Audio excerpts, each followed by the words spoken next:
Imagine being 8 years old, being brought into a courtroom, guilty of no crime, and hearing your fate decided in language you cannot understand.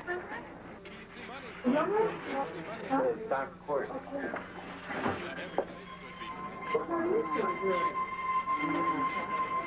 It happens to hundreds of thousands of children each year.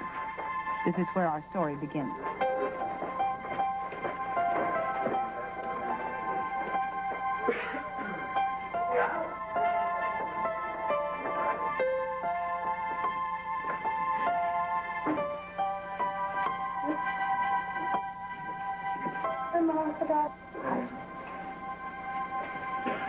Department 231 of Superior Court of the State of California for the County of Los Angeles is now in session.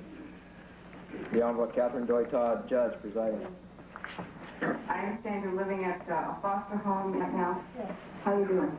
Very fine. Any problems? No. Hundreds of thousands of children start their journey into foster care from a police station, a courtroom, or a shelter. Victims of a nationwide epidemic of child abuse and abandonment and neglect by parents, they find themselves uncomfortably far from their own homes and often distant from a secure and permanent plan for their childhoods. Right now, 300,000 have been placed by a foster care system that was never meant to find homes for so many. The problems which fill the system affect all of us. What is needed is a change of rules. What is urgent is for homes to be opened. I'm Tyne Daly. This program is called Wanted, A Room with Love.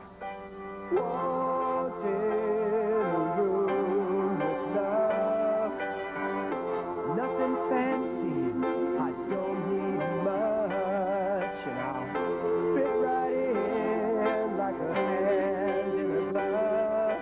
Wanted a room with love.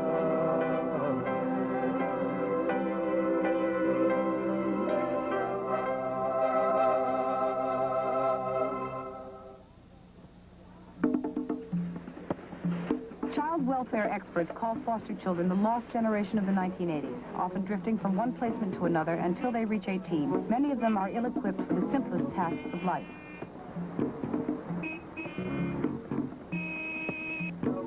Frank is a casualty of the foster care system. When he was 7 years old, social service authorities took him away from his mother and the only family he had ever known. He spent the rest of his childhood in New York City's foster care system, in an institution called Little Flower. His treatment became the subject of a lawsuit brought on his behalf by the American Civil Liberties Union. This is really the end of the road in terms of what we can do legally. Yeah, I understand that. I thought he was a classic example of a child who was not getting services within a foster care system.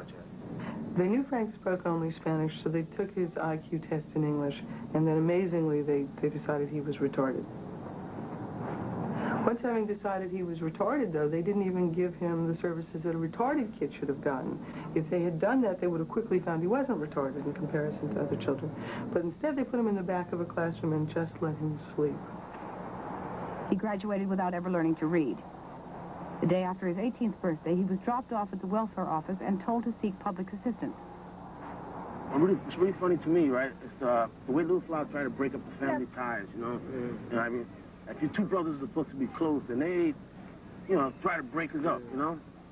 Frank sees his closest relative, his younger brother Louis, occasionally in the neighborhood playground. He rarely sees his mother. His main support has been his social worker, Richard Dinsmore. Yeah. Frank and Louis really don't know their mother. I don't think that was in the best interest of Frank or Louis. It certainly wasn't in the best interest of Miss Torres, because when her children were taken away from her, every year she would try to replace it. When I had gone to Little Flower and said, perhaps we should talk to Miss Torres about getting some birth control information, their response was, Miss Torres is keeping us in business. When asked to comment on the treatment of Frank Torres, authorities at Little Flower refused. Frank's mother had 11 other children. 4 of them had been lost to her forever, taken away by social service authorities and put up for adoption. When Frank and Louis were taken away, she was permitted to see them, but only once a month, and the trip to and from Little Flower took over 4 hours. She missed too many visiting days. When she did come, a young and confused Frank was often too angry to see her.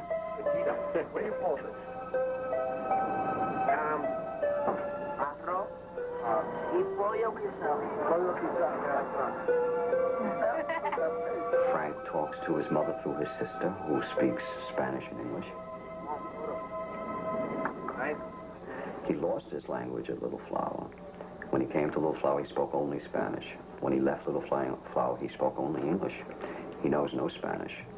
Would you like your kid to grow up in a home or anything like that?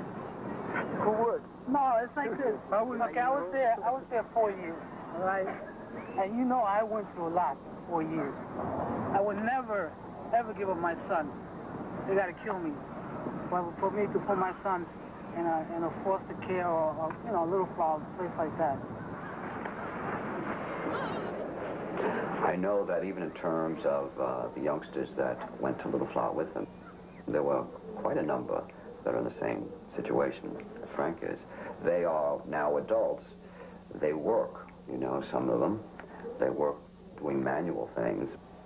But the big secret in their lives is they can't read and write. From those 2 letters, we can build a list of words. For example, when we play stickball, right? We put a B in front of it and make that. Okay?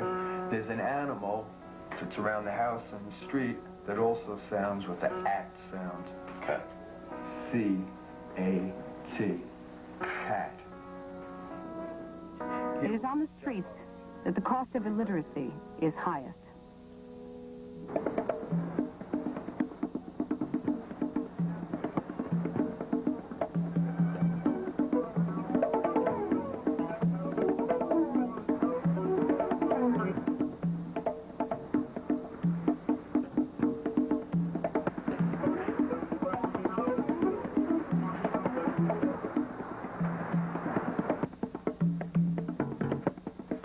Excuse me, I was wondering if you have any jobs available.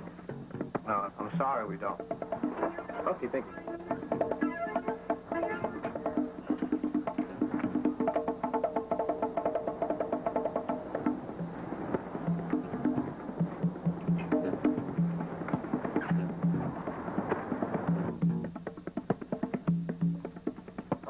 Excuse me, I was wondering if you have any jobs available.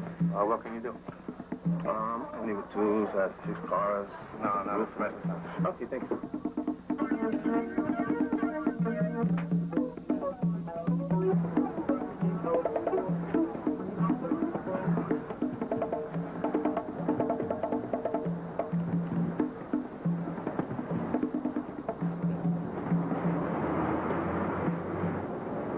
Excuse me. Yeah? You know if there's any work available? No, I'm sorry, no.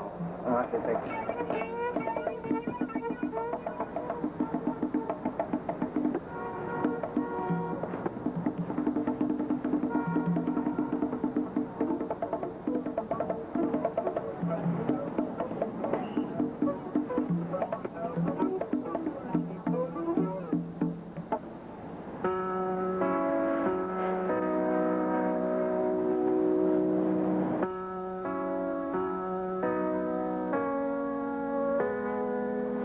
I don't think the people care too much.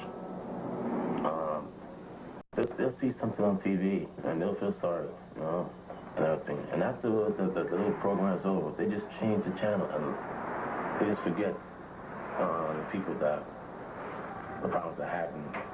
And like life goes on for them. Of course, I feel bitter about it, but no, I still gotta live my life. The best I can now. As of February 1986, Frank is still on public assistance. The Supreme Court has refused to hear his case. Through no fault of his own, he has already cost the New York City taxpayers over $200,000.